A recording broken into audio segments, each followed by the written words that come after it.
As the confectionery sector around the world undergoes a major period of change, we catch up with Mintel's Marcia Mogelonsky regarding some of the biggest shifts in consumer demand and product development as the market changes again in 2022.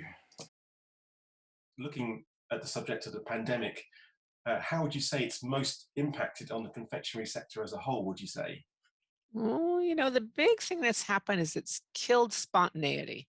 I mean, the confectionery category is such a spontaneous category. You're out and about and you suddenly decide, I feel like having a chocolate bar or a candy. And you'd wander into a boutique or a store and it'd be right there and great impulse purchasing. And in most markets, that's been tamped down because at first we weren't going to any stores. Remember when we were sitting at home really bad, but we wouldn't go out. And then when we did start going to stores, the overall wish was to get in and out as fast as possible. And if you're getting in and out of a store as fast as possible, you're not going to tarry by the confectionery aisle or the end caps where the candy is and say, oh, that looks interesting. No, you're going to get out of the store. So I think the biggest problem was the death of impulse shopping, or the downturn in impulse shopping. And also, for things like chocolate boutiques, I think of Hotel Chocolat and all those wonderful places. Who's going to go into those places right now? Right now, during the pandemic, no one went in. A lot of them closed. I mean, they just couldn't keep open because it lost the foot traffic that confectionery needs. The fact that there was a study that the pandemic actually impacted negatively on the pure creativity of new product development, would you say that's a trend that's continuing now? Now, I went and pulled the figures for you, and I have them sitting here on the screen, which is why I'm not looking at you right now. I'm looking at my numbers. And overall, I've taken this from December 2019 to November 2020, and we see that launches are down of new products globally 2%. This is for chocolate. I looked at only chocolate. So the overall launches were down 2%. I know that I was saying that Easter had not done well. And I went back and rechecked. And of course, when we finally get the final dribbles of Easter products tabulated, Easter products seem to have done relatively well, up 2% in innovation. But the major confectionery markets for Easter chocolate, which is Brazil and the UK, they both saw innovation decline. So, and then I went and looked at Halloween because I always loved Halloween. And Halloween launches were up hugely because Halloween is coming at the end of the lockdown period. So last year it was nothing because nobody was going out trick-or-treating last year. And this year, everyone just exploded with an urge to trick-or-treat. In the US, of course, which is the biggest market, and launches were up 40% for Halloween. What else did I look at? I looked at Christmas, but I'm leery of the Christmas figures because obviously we don't have this year's Christmas figures in. They're Sure. trending low, but I bet that by the time we gather together all the Christmas products from around the world, they will go up. And are you concerned at all from a industry perspective that there has been a lack of creativity? Do you think it will come back as conditions hopefully improve? Yes, yes, I am. I am always upbeat about chocolate confectionery and sugar confectionery as well. Of course, as you know, my focus has tend to gravitate towards the chocolate side, but I love candy too. So yes, I have seen some really interesting products that that kind of give me a hope that there's going to be a lot more creativity. My favorite product lately had sun-dried tomatoes and chocolate, which is a combination I have never thought of. But that means people are really innovating and getting out there and trying things. So that's very hopeful for the future. And That's people love candy. Let's face it. People love candy. People love chocolate. They're not going to give it up. one of the things that's the pandemic I've noticed has prompted a lot of focus on well-being and health-related products. Have you seen that in your own experience?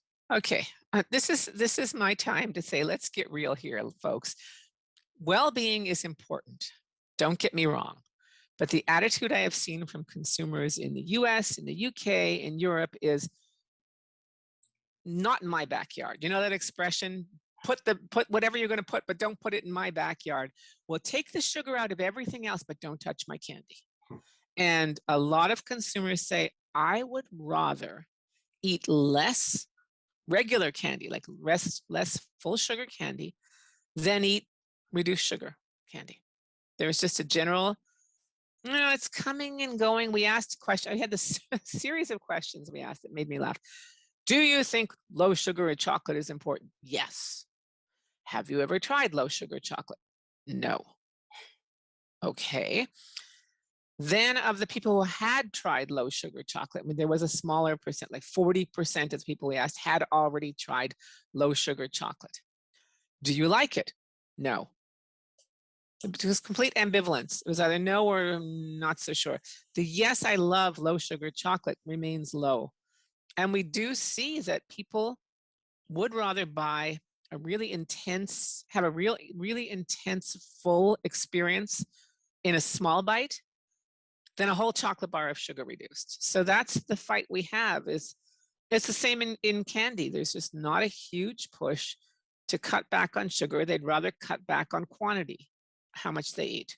And do you feel that there might be a sense that that has a lot to do with people's perception that it can't possibly taste the same? Is that right? Yeah, they're convinced it's not going to deliver on taste and mouthfeel because some of the sugar alternatives also, they might leave an aftertaste. They might leave a funny taste in your mouth. They might work with whatever else to produce a sensation that people aren't used to. And people are very, very wedded to their familiar brands and their familiar products. I know when was it Galaxy? No, some other chocolate company tried to introduce some lower sugar things. They didn't go big. They didn't go well. People were not 100% convinced. So yeah, there's a little ambivalence there. I don't get me wrong. People know we have to be healthier. We have to watch our weight. As I've always said, people suddenly we're all epidemiologists now. We know what comorbidities are, a word that I couldn't even pronounce 2 years ago. Now everyone has it. Oh, there's a comorbidity for that. They know. So instead of compromising by moving to low sugars, a lot of people are compromising by cutting back how much they're eating. But I have noted that companies are going to some real effort now to try and put the R&D into developing stronger confectionery or chocolate offerings in particular. Have you noted that yourself at all, the better chocolate that's sugar reduced? Yes, and you notice that the type saying sugar reduced is really teeny tiny. They're not emphasizing that. They're emphasizing the flavor, the mouthfeel, the experience. Because if they emphasize sugar reduction, there's such a negative view of what it really is, what it means, that they won't get very far ahead. What they have to do is push the taste and push the experience, and then say, oh yeah, by the way, you're not getting as much sugar. So, and again, it's going to have different audiences because some people are really entrenched in what they like. So that's the problem they have to surmount. Interesting. Well, I guess it's a question of watching this space on that front because it's an issue that's not going away, but it's, I think, telling that there haven't been a huge amount of products come to market that are within that sugar reduced bracket, but it is increasing. I have seen that it has increased. It's increasing. The other thing that's increasing, of course, is vegan or non-dairy or animal-free, whatever you want to call that. No animal product chocolate. That has also been increasing. There's a lot more vegan chocolate or plant milk chocolate coming out. A lot of that. And it's interesting to see. I wonder if consumers are going to accept that before they accept sugar reduced, or if we could work some way to introduce them both together and kind of hide the sugar reduction behind the flavor of vegan. Because the mouthfeel is almost identical. I've tried a lot of vegan chocolate. The mouthfeel is almost identical to dairy milk chocolate. And I wonder if there's a way to use the wonderful flavor with vegan and also introduce sugar reduced woven together. And just coming back to, we were talking earlier about Sweets and Snacks went ahead in America. So how did you enjoy getting back to the live arena? Oh, it was really something. I was telling someone, it was like, I don't know, you're probably too young to have seen the original Wizard of Oz, but the Wizard of Oz was filmed in black and white in 1939, I believe. And when the tornado stops, the cyclone stops, and she plunks down on the ground in Oz and she opens the door, she goes from black and white to color. And that's exactly how it felt to walk into Sweets and Snacks. It was like, oh my God, there's color. because it was so energizing. It was fabulous. It was different. I mean, everyone was masked. And one of the party favors, you know how they give party favors at conferences? One of the party favors was masks and hand sanitizer. And you had to be checked for COVID, of course, and all that sort of stuff. But people did not keep their distance as the time went on. They were so happy to see each other. And we were all kind of started with the elbow, and then we ended up with a hug, just to see people in the industry we haven't seen for years. One thing I did notice was sampling was different. They were remember in the old days, there would just be trays of cut up squares of chocolate. You just reach in. Not anymore. People were not so anxious to reach into a communal thing, although that's changing. In general, people are becoming less averse to that. It was wonderful. Short answer, it was great. Long answer, there was a lot of walking to do because they had spread the booths out a lot more. There weren't as many exhibitors. I don't know the tally. You probably have this final tally. There weren't a lot of exhibitors, 450, 500, 600, I don't know. And it was 2 or 3 halls, and they had spread booths out and had lots of space between. So there was a lot more walking than at the usual show, but it was exciting. It was a lot of fun. Yes, Great. there was some innovation. I got myself wrapped up in the Skittles lime debate about how much, what flavor Skittles, the green Skittles should be. And there were racing cars, and there were walking M&Ms, always fun. And unfortunately, there weren't that many European and Asian booths that I could go to. I don't know if it's because I lost track of them and got turned around. There was a lot of innovation. There was a lot of excitement. And I think that there's, again, when we're talking about innovation, I think it's going to come back. I think there's going to be a lot more adventure. And just coming to your own career now, if you don't mind reflecting a little bit about your own experiences. So what drives your own passion and what got you into the industry in the first place, Marcia? I have had a very odd career. I started life as a prehistoric archaeologist, believe it or not. I have a PhD in archaeology, and I spent 10 years excavating in the Middle East and in the Mediterranean.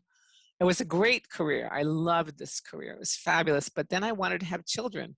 And having seen what it's like to work in a big hole in the ground without children, I decided this is not a great place to have children. So I went into research, and I went into, because obviously with a PhD, you know how to do research. So I did research, and I did demographics for American Demographics magazine. And I ended up writing a book on supermarket shopping and demographics and in the United States. And that led me to Mintel. And at Mintel, I was writing reports. When I first started at Mintel, I've been at Mintel for 21 years now. I was writing reports in the United States. And I wrote a report on chocolate, and I said, this is where I belong. I just loved learning about the chocolate industry. I thought it was fascinating. And that expanded, of course, to sugar and gum confectionery. And that's how I started, just doing pure research and statistics and analysis and reading and reading and reading. I was very happy. And then when I found out people will give you candy if you go and research them, I thought, this is the great place to be. No one gave me anything before until I went to the first candy, Sweets and Snacks. And I came home with bags of candy. And my kids said it was the best career ever because mom gets the best stuff. And I loved it. I just thought it was fascinating. And working for Mintel has been fabulous because, of course, we have access to new products and lots of other analysts, and we can just talk and talk and talk. It's great. Great. So mum was very popular being in the candy industry. Yeah. Oh, well, when I came back from this Sweets and Snacks Expo, I had less candy, but I still had candy. I mailed my adult kids boxes of candy, and they wrote me a note and said, Mom, it's like the old days again. So you've been in the sector a long time now. So how would you say that the industry has most changed over the past 2 or 3 decades that you've been involved with it? Oh my God, I sound old now. Decades? I think that consumers have become much more sophisticated. The thing that's fascinating me, and the reason I really got involved in this was watching the premium chocolate segment develop. Because when I first started this, there was no such thing as a premium chocolate segment. And there was no idea that chocolate was this big reward and this big special thing. And it started with things like the Lindor ball, those truffle balls. That to me was the one of the benchmarks that I put down for how the industry changed, because suddenly excellent chocolate was affordable at checkout, impulse, and people began to taste better chocolate, get more interested in chocolate. And just like the coffee and the wine industry developed a sort of terroir around them and a mythology around them, chocolate has gone that way too, which I find fascinating. Yes, and in America in particular, there's been a big artisan movement, which I've reported on as well. Has that impressed you, how that segment has come along? Yes, it really has. It suffered a lot during the pandemic, though. I'm interested to see how it's going to change. It was my husband's birthday this past weekend, and my adult kids, as I told you, came home. And my son brought my husband a box of the most exquisite chocolates I've ever seen. They look like cigars. I mean, the shape is like a cylinder, and each one is hand painted. They're absolutely gorgeous. I mean, we looked at them and said, were we supposed to eat these? They look like art. And it's gone so far that there's so much development in flavor, in form, in appearance, in ingredients that are included. I remember that when I first started looking at chocolate boutiques, I was out west and I went to um, oh, I'm blanking on the name. It'll come back to me. But um, it was a chocolatier in San Francisco, and they were putting olive oil in chocolate. This was 30 years ago, 25 years ago. And now olive oil chocolate's a big thing, but they were experimenting with it 25, 30 years ago. So it's really fascinating how far that's come. And it's the same. I mean, I've gone to a lot of places in Europe in my travels and seen beautiful chocolate boutiques. I mean, Hotel Chocolat is a perfect example how I actually went to their plantation in St. Lucia to see their chocolate. Um, it was fantastic. And people will now look for St. Lucian chocolate, Grenadian chocolate. Um, they'll look for different types of chocolate. People are much more knowledgeable about what they're eating now.